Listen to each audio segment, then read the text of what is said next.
Ladies and gentlemen, the following podcast is set for one episode. Your host from Columbus, Ohio, is Michael Kirk. Welcome to the Outlaw Mudcast. Hello and welcome to the Outlaw Mudcast, your digital audio dirt sheet for all things Supershow. And as I'm recording this, I have just been back for a few hours, having just returned from Chicago, where I was there as part of the SRG Universe's Bound for Glory weekend. I'll tell you a little about my trip. So came in Friday night, Saturday, popped over to the main hotel. I was not staying with the majority of the people there for Supershow, but they were playing matches pretty much in the lobby all weekend when we weren't at the two Impact events.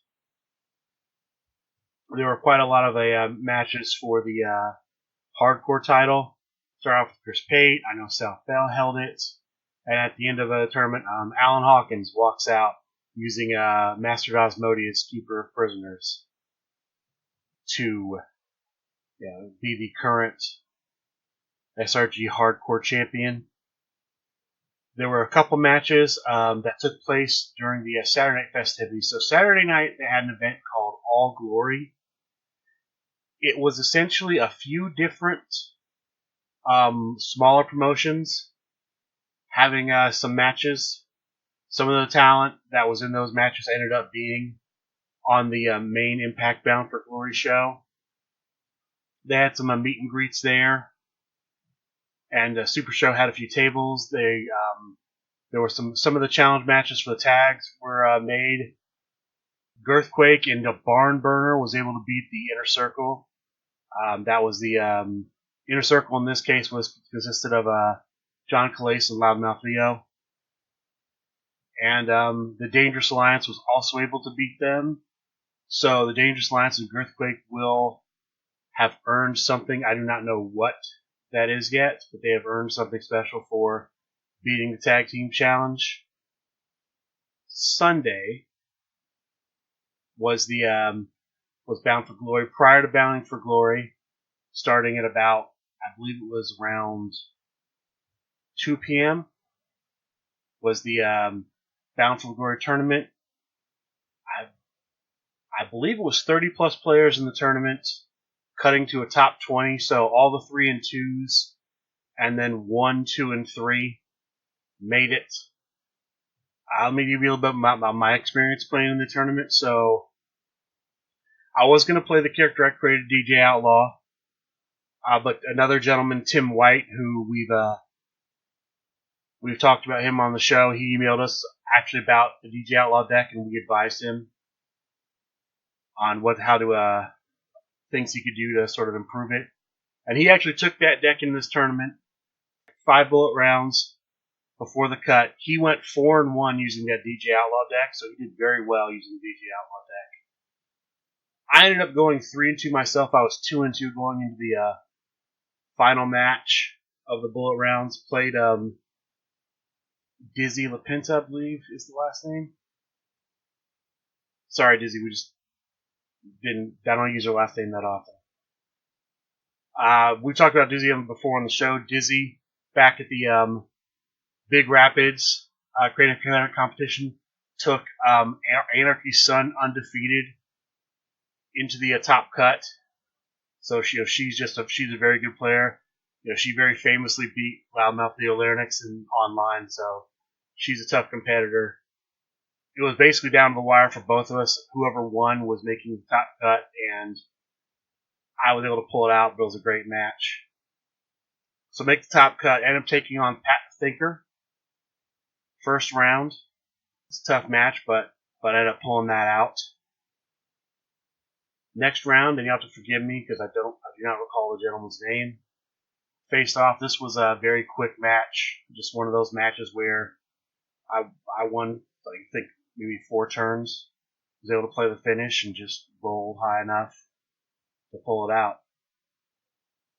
So get to the top 5 cut. I believe Leo the Law was undefeated at this point. So he essentially was able to face it in the semifinal round, was able to play in a singles match, which he won, advanced to the finals. I had to play against two other gentlemen. One of those gentlemen was the man behind the wreck, who was actually dressed as the wreck, bandages and everything in the tournament. The other gentleman, and I apologize, I'm not good with names, was actually the gentleman I played in the very first match of the bullet rounds, and he beat me first time out. So we ended up playing a triple threat, and I was able to pull that triple threat out. So I am placing Leo the Law in the finals. I'm playing with the Hurricane. Yeah, sorry folks, I didn't complete that part of the story. I was not able to basically play DJ Outlaw because Tim White was playing DJ Outlaw. So I ended up picking up my Hurricane deck, played that. Main event. First, Leo hits the first finish, rolls a 9. And the only thing that saves me, I don't roll a 9 naturally. I roll an 8, but because in the very first level, you're +1 to breakout rolls, I just squeak through and break out. Without that, because I missed that initially, without that I would have lost the match. So the crowd meter saves me. I believe we go to the next level. I believe Leo hits another finish on me, but I was able to kick out of that. That one wasn't as difficult. And then eventually I'm able to hit my finish. He can't stop it. And I roll, and I end up winning the Bound for Glory tournament. So I apparently will get an Underworld title shot at the second Grand Gathering at this time. Of course, cards always subject to change, but I'm looking forward to it. It's going to be maybe the biggest match I've been in. Definitely the biggest match I've been in alone. I hope I can do all you listeners justice, represent you well. Then, of course, after the tournament, we had the Bound for Glory show. It was a high quality wrestling show. I don't really talk about my opinions on wrestling too much. There were things I liked, there were things I didn't, but I enjoyed the experience. There were a few negatives I'm gonna have to bring up, mostly on the Impact side. So part of the package, in addition to just getting the tickets and the Supershow tournament entrance, in the promotional material for the Impact Bound for Glory weekend through SRG, we were supposed to essentially have meet and greets, autograph access. And we really didn't get that. Essentially, during the Supershow tournament, we had 3 people stop by. Joey Ryan stuck his head in for like 5 minutes. Dangerous Alliance got a picture with Joey Ryan. Some of you may have seen that on the SRG Facebook discussion groups. The people that came in longest were Sammy Callahan and I believe it is Dave Christ, the Christ brother that is not that was not the X Division champ going into Bound for Glory. I believe it's Jake Christ was the champ, X Division champ. Dave Christ and Sammy Callahan stopped by. I know they signed a few things for some people.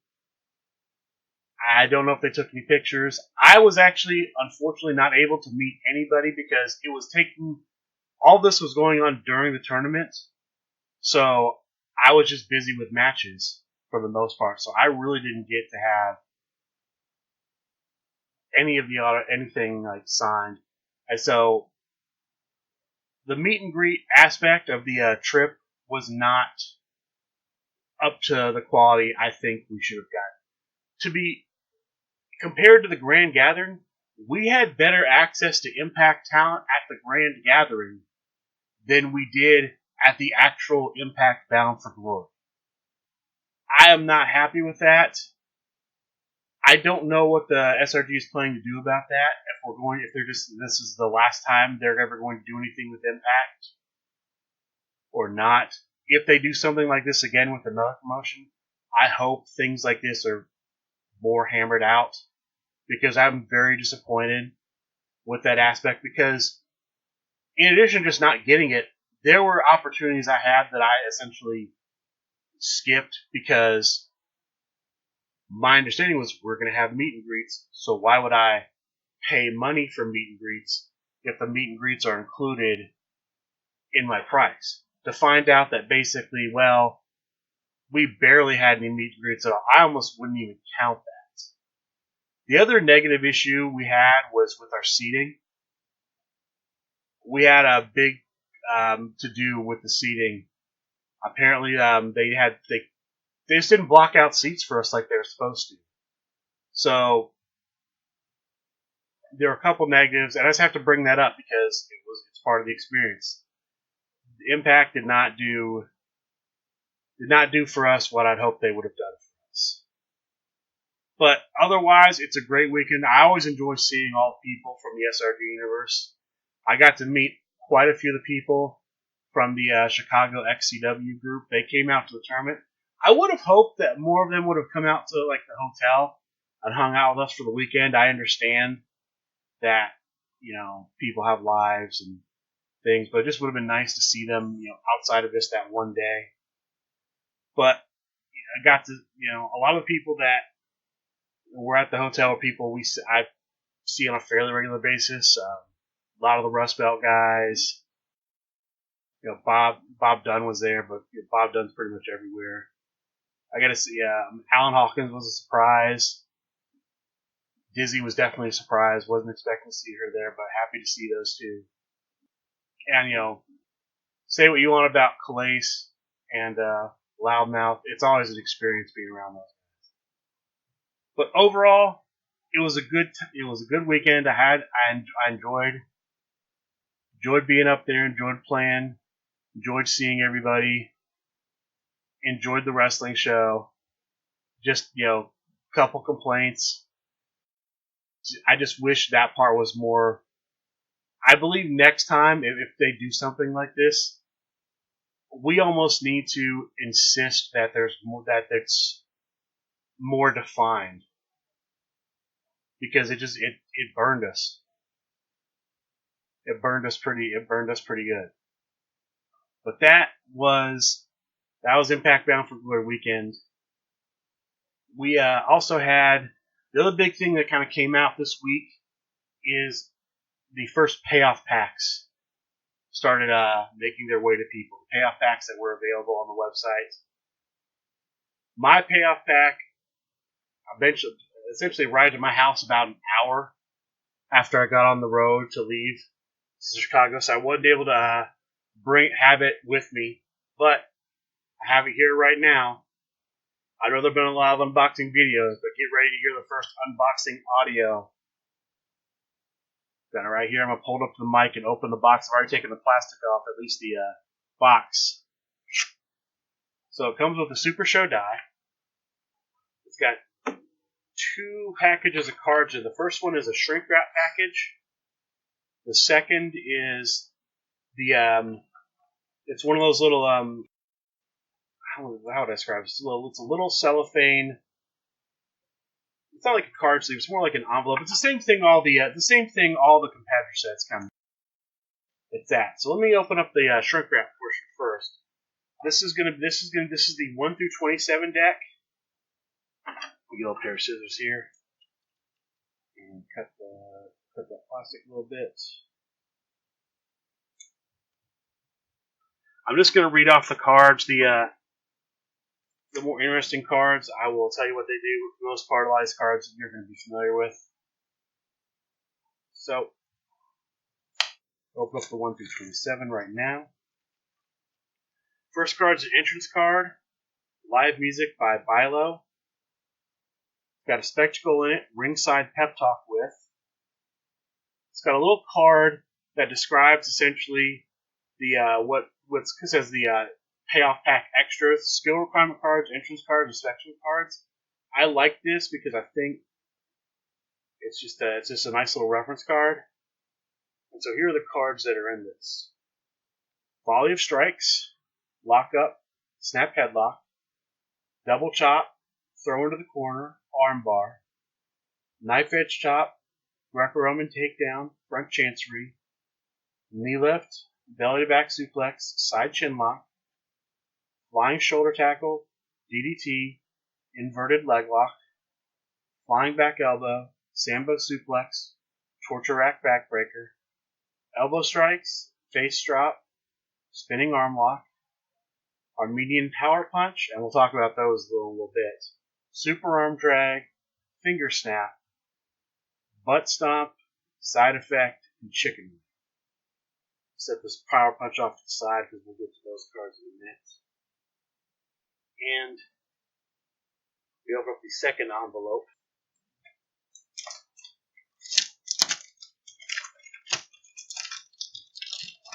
Holding up to the microphone so you can hear the authentic plastic.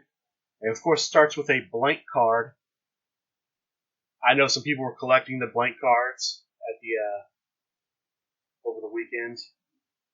So this is going to come with 3 competitors, 2 skill requirements, an entrance, a foil, a spectacle, and then I already did the deck. The entrance is in the shrink wrap part. Now there were only supposed to be 1 spectacle card. They ended up packing, I know, at least 1. In a lot of these, ended up having 2. And actually, this one has 3 in it. I've got two spectacle cards in this pack. So let me go through the competitors. I've got Pixel, full set of Pixel, an Adam Page, and a Vanilla Gorilla. My two skill cards are Catch the Ropes, and Enziguri, the agility or skill requirement. My foils are Running Lariat, and I have Interferes and Taunts Opponent as the spectacles. So let me take a second. I told you about the Armenian cards. I'll pull this up. There were 3 Armenian cards that came out that I believe were a surprise. Sorry, folks. This is Michael Kirk. I just wanted to break in here for a second. We had a little technical issue, and the audio was cutting in and out for my discussion on the Armenian cards that came out as part of the Payoff Packs. So I am re-recording this section. Also, while I'm thinking about it, Sean Loeb also held the hardcore title over the Bound for Glory weekend. And my apologies to Sean Loeb. I know he listens all the time. So let me mention you. But let's talk about the Armenian cards. So there are 3 new cards that came out in the Payoff Packs in the 22 through 24 slots. They are, at number 22, Follow-Up Strike, Armenian Power Punch. At number 23, Follow-Up Grapple, Armenian Supershow. And at number 24, Follow-Up Submission, Armenian Steel Boot Shots. Each one of these cards has essentially the same text. The difference is that the card types, Strike, Grapple, and Submission, are different on each card. I'm going to read off the Armenian Power Punch, and then I'll tell you what the differences are on the other 2. So the Armenian Power Punch says, flip 2 cards, add 1 strike and 1 submission from your discard pile to your hand, or draw 1 card. The Super Show is the same thing, except you're adding a grapple and a strike, and the Steel Boot Shots has you adding a submission and a grapple. So, right away, the things I'm seeing. Number 1, these cards all have keywords that will essentially work with other competitors, gimmicks, or finishes. Power is going to work with competitors like The Witch's Apprentice. Punch will work with characters like Polly the Pigeon Bacone or Gideon Guts. Super Show is going to work with a character like El Super Hombre. Steel Boot Shots is going to work with TJ Marconi and Mike Vernon. Also, because the word Armenian starts with ARM, Both the Gold Standard and Zack Sabre Jr. have finishes that have an effect that works off the word arm, or rather, quote, ARM, end quote, in the name. So, all three of these cards will work with those finishes. These cards are flip cards, so they're going to work with competitors like Lady Baba, Flip Gordon, Ricochet, Young Bucks, and also with the competitors like Johnny Gargano and Ember Wolf. The grapple and submission, I think, will work very nicely with those two. The grapple is going to allow you, if in, say, in Johnny Gargano's case, you'll be able to flip two, add a grapple and a strike, and then because of the gimmick, flip another two and add a submission. Same thing with Ember Wolf on the Steel Boot Shots card. You'll flip two, add a submission and a grapple, then flip another two and add a strike. So you'll be flipping four and taking back three. I think that's going to be really good with those competitors. And I'm sure there's other uses for these three cards that I believe people will see. But I like these three cards. These three cards, I think, will encourage people to buy the payoff packs to try to get those three. I do not know at this point if they're going to be available through sale individually, but I think these new cards, and obviously they're strong because all the 22 through 24 cards are strong. So I think these are really neat, and I can definitely see myself adding the grapple to my Johnny Gargano. And so that's it for this, and we'll go ahead and resume the program. But I think there's a lot of good. I've really been liking I think these payoff packs are pretty good. I mean, 3 competitors alone, usually, $45. So you're paying $40. So that's just a discount on the competitors alone. Plus you're getting promo cards, the foils, spectacles. Spectacles are normally $10 each. So I think the payoff pack has turned out to be really good value. I may pick up another one or two. Over time, not immediately. But I really think I think they've done a good job with this payoff pack. I really think they're quite nice. The one thing, this came up as a discussion over the weekend. I think it's a good idea. The payoff pack would actually allow you to play a sealed tournament. You could essentially, 40 might be a little high, but you could, essentially use these as sealed. The only issue I've seen is that I've seen some of these payoff packs have some spectacles that wouldn't necessarily work in singles. The one I'm thinking of in particular is they had one for three as a crowd, which only works in triple threat matches. So if there's 3 as a crowd is in there, there's probably also something like number 1 contender, which only works in a title match. So obviously that's not going to be good in a sealed tournament. If certain players can pull entrance cards that actually will have value in every match, and certain players will pull entrance cards that may have no value at all. But otherwise, I think absolutely this does introduce the possibility of sealed play into the game, which I think is very interesting. I do like it's a nice variety of mix in the 1 through 27. I mean, they're stopped, but it's not stop heavy. There's very good cards, but there's also some cards that are it just makes for an interesting mix. And that's the other big thing, the payoff pack. Other Supershow news I want to get into. First, there was a big announcement that the Brain had to make. So the current Tornado Tag Champion is Pretty Boy Snow using the New World Order Tag Team card. And the GM, John Calais, offered the previous champion, the inaugural champion, Robert the Brain Dunn the option of essentially having a rematch, but he'd have to quit the faction he's currently in, which is Impact. And so during this weekend, the Brain made his announcement, made his position known. He is actually leaving Impact because, as he revealed, he's been planning on forming a faction for a while. It's going to include him. It's going to include two people I've already mentioned in the show, Pat Mulligan, and it's going to include Dizzy. There's also going to be a couple people, the gentleman behind the Shade, and another gentleman that is part of the Florida Cardboard Wrestling down at Kissimmee, Florida. So and that faction is going to be known as the Think Tank.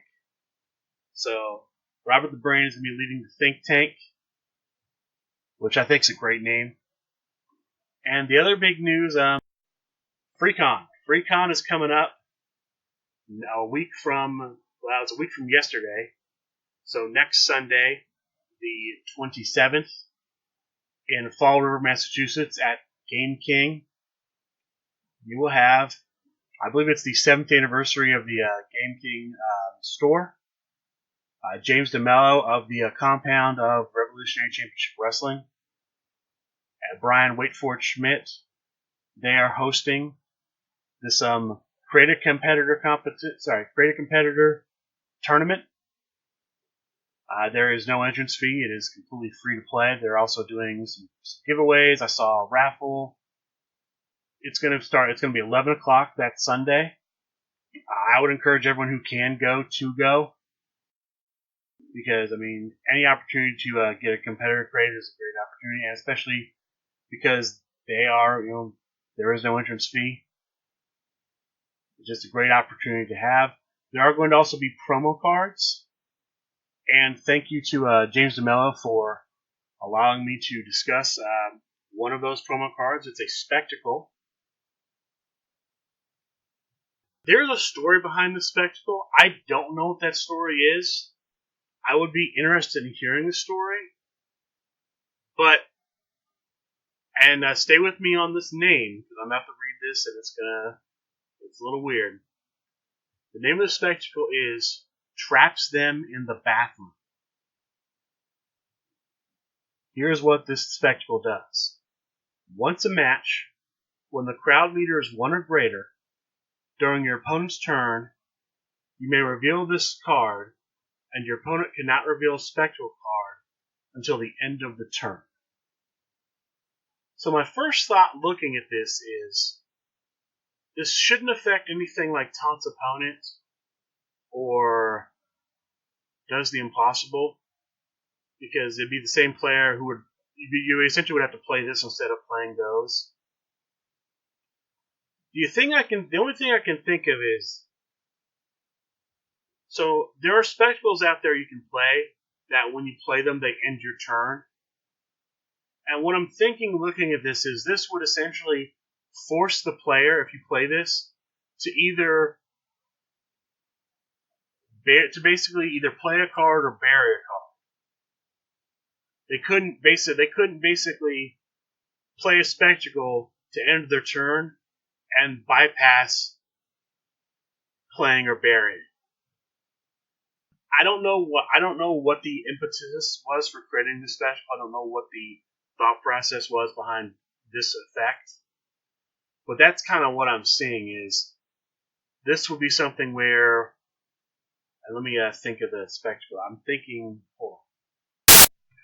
So I went and grabbed some of my spectacles I had nearby very quickly. I didn't look through all of them, but there are a couple I found in particular. Ringside Assist from, and helps you regroup. These are two spectacles that say, essentially, when you would play them, you would end your turn. So what that would do essentially is, like, let's say I had nothing.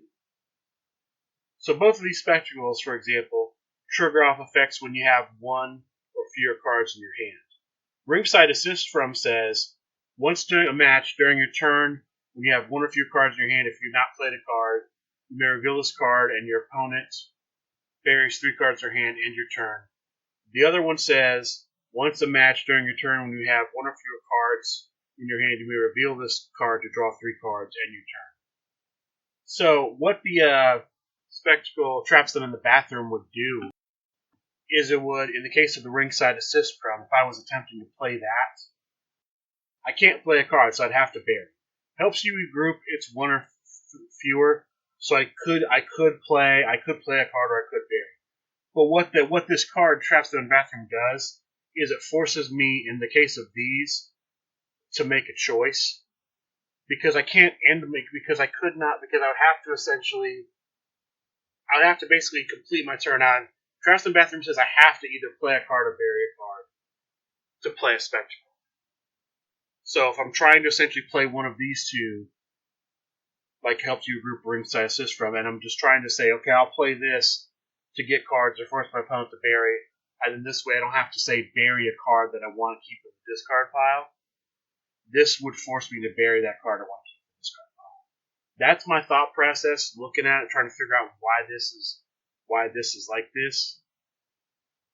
But I'd be curious to hear what they have to say about the thought process behind the creation of this new Spectacle Traps Them in the Back.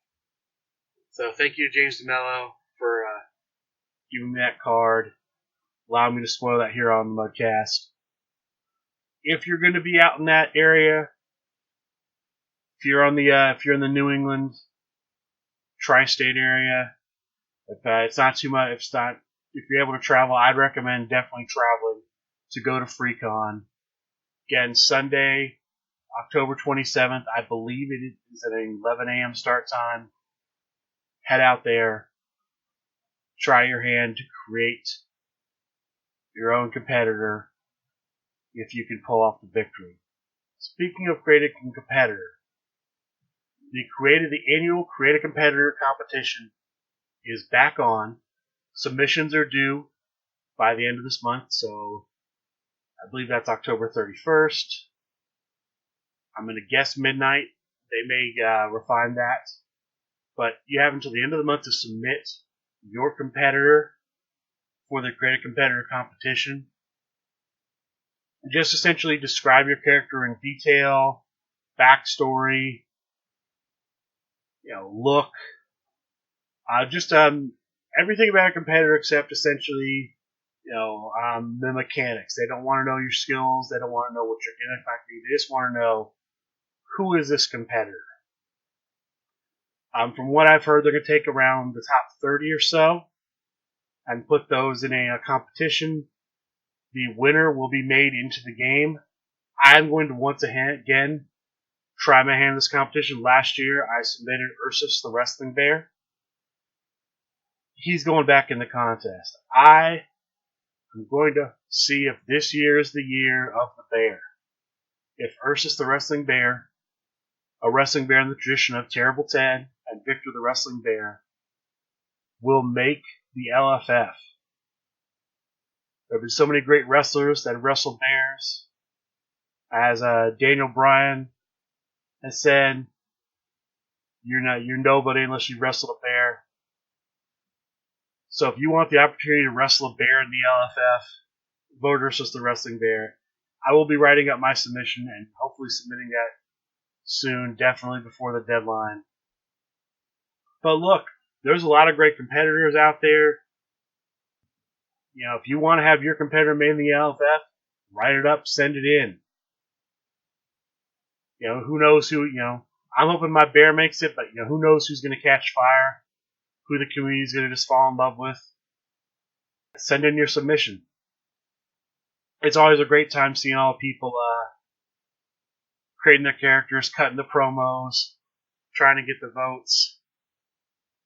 But yeah, Create a Competitor competition kicking off soon. Make your submissions now. On the SRGUniverse.com website, there's an email address there. You're going to send it through to that email address. So write up your submission, email it to the email address at SRGUniverse.com. The subject line should be 2019 CCC and your name. So if I'm sending it, it'd be 2019 CCC Michael Kirk. Now, I am a bit confused. I said earlier that they don't want to know about your gimmick or your skills because I thought that is what they said on Talk of the Universe. But I'm looking at the post now on SRG Universe's Facebook page,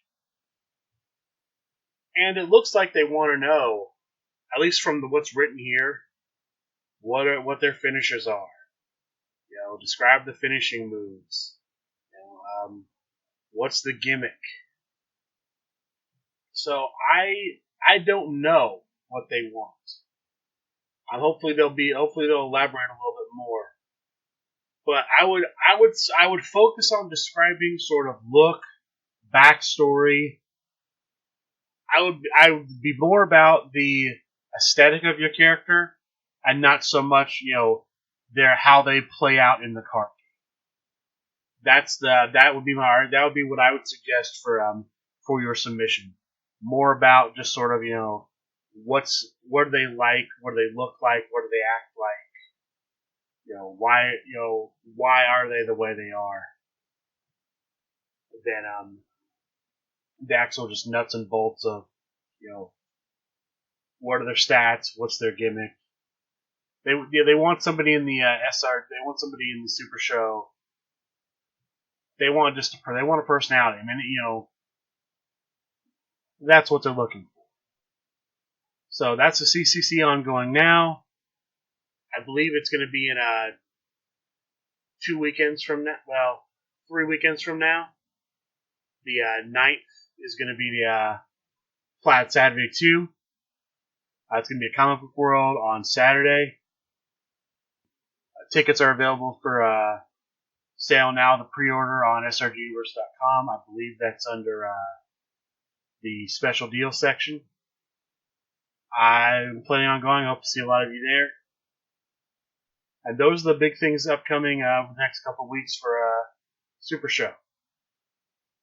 I'm going to do a little deck tech. It's not normally my style. I'm not the most comfortable doing it. But Mark Perry is a longtime listener, supporter of the show. And recently, Mark Perry won the Season 2 Dark Web Tournament.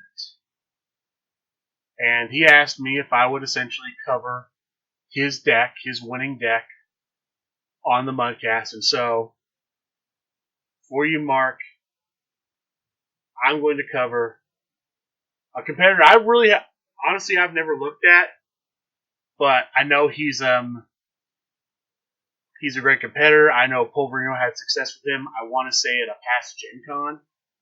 And of course, obviously, Mark Perry just won the Season 2 Dark Web Tournament. Unfortunately, he went down in the match. South Bell, congratulations to her, retained the Dark Web, is still Dark Web champion for the Online League. But here's what Mark Perry used to carry him almost undefeated through the Dark Web Season 2. What I mean by almost undefeated is he pretty much won almost every game. Obviously, he won every matchup 2 out of 3 he won. He wouldn't make the tournament. But here is his deck. Mark the Shark. Let me give you Mark the Shark's stats and gimmick. Mark the Shark. Power 5, Technique 8, Agility 10, Strike 6, Submission 7, Grapple 9. Once on each of your turns, you may discard 1 lead card from your hand to draw 1 card. Simple gimmick. I like it. Definitely useful. So, start with the first 6. Snap Punch, Arm and Collar Tie-Up, Snap Headlock, Kick, Hip Toss, and Armbar. So, the first 3 leads are the leads that are the stop any leads that will allow each player to draw a card. The second set of leads are the stop any follow-ups with no card draw. So just a decent mix. Some people want to draw like the draw every. They want all the cards. They don't mind their competitors drawing cards at the same time. Some players don't. This is a mix in between. The next leads 7, 8, 9, jump kick, Greco-Roman takedown, rolling headlock. They all have the same text with cut with just one difference each, the skill difference. These are all spotlight cards. They all say draw. I'm reading the jump kick. They all say draw one card, then vary one card in your hand. When this card is in your discard pile and you roll agility for your turn roll, you may add it to your hand. The Greco-Roman says grapple, and the rolling headlock says technique. So obviously what these are here for is for the gimmick. He can put these cards in his hand, the jump kick, Greco-Roman, rolling headlock. He can discard them to draw, and then if he rolls the skill, he can add it back to his hand to discard it again. So those are very nice. The next set, charging headbutt, Russian leg sweep, and show of force. So the first two are strike and grapple, 10 and 11. The charging, they both do the same thing, just the skill's different. The charging headbutt is your next turn roll is +1 for each strike you have in play. The Russian leg sweep is for each grapple. They count themselves, so when you play them, they're going to at least give you +1 to your next turn roll. They may give you more if you have more of that card type. The show of force says if you have fewer cards in your hand than your opponent, draw one card. Your maximum hand size is +1 for each lead you have in play. This just allows you to have a lot of cards in your hand. Obviously, if you're going to be discarding your leads, you'll be drawing a lot, so you may have a big hand. So 13, 14, 15, kick into the corner, DDT, and cross-arm chicken wing. It's the technique version of cross-arm chicken wing because his technique's 8, submission's only 7. Obviously, he's not running the submission version. Kick into the corner is the stopping and grapple for your agility skills higher. He's a 10. He's good. DDT. It's a 9 grapple to stop the submission. Again, that's all solid. Those are all solid choices. 16, 17, and 18. Discus lariat, slingshot suplex, and abdominal stretch. Discus lariat and slingshot suplex have the same text. If you have another follow-up in play, your next turn roll is +2. These cards are alright. I kind of like the skill versions, where it's if you have another strike or grapple, rather than if you have another lead or follow-up, but they're solid. The abdominal stretch, there's two versions of the abdominal stretch. The first one is the older one is flip 2 cards for each of their follow-up you have in play. The new one is if you have another follow-up in play, you may essentially take one card from your discard pile and put it on top of your deck. I'm thinking he's running the new one, which is a great card. I love that card. I run all the time. 19, 20, and 21. The 718, Neckbreaker, and Leg Lock.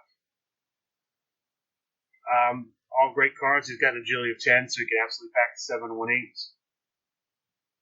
22 through 24. He has got the 3 lariats, 360 lariat, lariat takedown, lariat knock. They're the flip ones. Take 2 from discard, shuffle 2, and then draw 2. Solid. 25, 26, 27 are the stop any's. Stop any, grapple, submission, strike. Can't go wrong with those. Then his finishes, he's only running 2 of the 3 finishes. He's running Shark Attack and Shark Spin, the strike and the submission, and he's running Death Drop, the generic death finish, as the for the grapple. The Shark Attack says if you roll agility for your turn rolls, card's also a lead. This is a great card because you can. This gives you the option to be able to roll hit a finish on essentially any turn. Definitely, even your first turn finish. There are no skill bonuses. Sorry, there are no skill bonuses. It's just your roll plus the crowd meter. But it's a solid card. I like the Death Drop in here. So the Death Drop essentially gives you a +2 to your technique and +1 to grapple. Now for Mark the Shark, his technique's an 8 and the grapple's a 9. So essentially gives him 3 10s. It makes his stats 5, 6, 7, and 3 10s. 50% chance to roll 10's pretty good. And then the rest, look at the top 4, add 1 to your hand, bury the rest. It's good, but I really like the way the stats line up on this.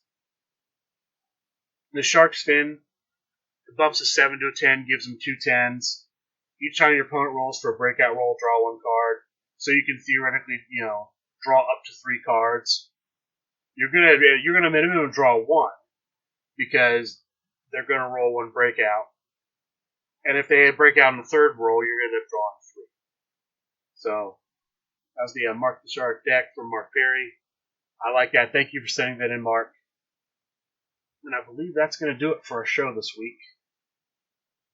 Like I said, I had a great time at Bound for Glory weekend. Obviously, I'm not going to make it to FREECON. It's just too far. But I should be going to Plaza too, and I look forward to seeing a lot of the same faces and some faces that weren't able to make it out to Chicago in just a few weeks. So here is the rundown of current playgroups in the Super Show. I'll start with my own local, Buckeye Championship Wrestling. We normally play Saturday evenings at 6 p.m. at the Guard Tower. This next weekend, we're actually going to be having our big monthly event. That's going to be, I want to say, at 3 p.m. on Saturday at the Guard Tower East. We will be having a decent, prize selection. We're going to be breaking up a mystery box and prizing that out to the top players. So yeah, if you're interested in being part of that, come down and play. To our north, we have Rust Belt Championship Wrestling. They play at our recess games in North Olmsted, Ohio. Monday Mayhem, Mondays at 6 p.m. LFF Tri-State plays at a Store and Fire and Dice in Lynbrook, New York, every Thursday and Friday at around 7. City of Champions Wrestling plays at Titan Game Shop in Hopewell, Pennsylvania. Usually Saturdays or Sundays around noon. I would check with them. As far as I know, True American Heroes is still playing at Frontline Games in Clarksville. I have Saturdays at 6. I am not sure if they're still meeting regularly, but I would check with them. Florida Cardboard Wrestling, I discussed earlier, home of Robert the Brain Dunn and the Think Tank. They played House Rules Gaming in Kissimmee, Florida. Check the store for days and times. New Order Wrestling plays at a place called Pandemonium. Not sure where that is in Michigan, but it's the Downriver Boys, David Schmidt and Anthony Hepburrow running the show up there, so I would check with them or try to find out where Pandemonium is and check the store for the date and time. There's also, to the best of my knowledge, a group at Destiny Games in Westland, Michigan that runs Wednesdays at 6:30, and the group known as Skull at Fanfare Comics in Kalamazoo, Michigan, runs the second and fourth Sunday of the month from noon to 2 p.m. All right, out west we have Atomic Trading in Las Vegas, Nevada hosts Sin City Wrestling Wednesdays at 6 p.m. Wizards Card Championship Wrestling plays at Wizards Asylum Comics and Games in Norman, Oklahoma. They don't play regularly, but I did see that it looks like they are going to be playing soon. So I would check them out. If you're in that area, they should be getting together soon for a tournament. Revolution Championship Wrestling, who is of course hosting FREECON next Sunday, plays at 3 locations. They play at New England Comics in New Bedford, Massachusetts, Wednesdays and Saturdays. Wednesdays from 3 to 6, Saturdays from 11 to 4. Tabletop Games in Westport, Massachusetts, Tuesdays from 3:30 to 6. And they play at Game King in Fall River, Massachusetts. This is where FREECON will be held. Normally they play Sundays 5 to 9. Again, they're going to be there earlier this Sunday, the 27th, for FREECON. Yeah, and I encourage you, check that out. Try your hand. If you're able to win, you'll be able to, I don't care for the Super Show.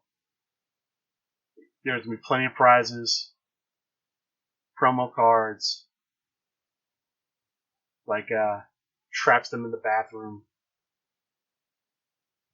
Must be a great story behind that. Alright, Island Life Wrestling plays out of East End Gaming in Oakdale, New York. They usually play Wednesdays and Fridays.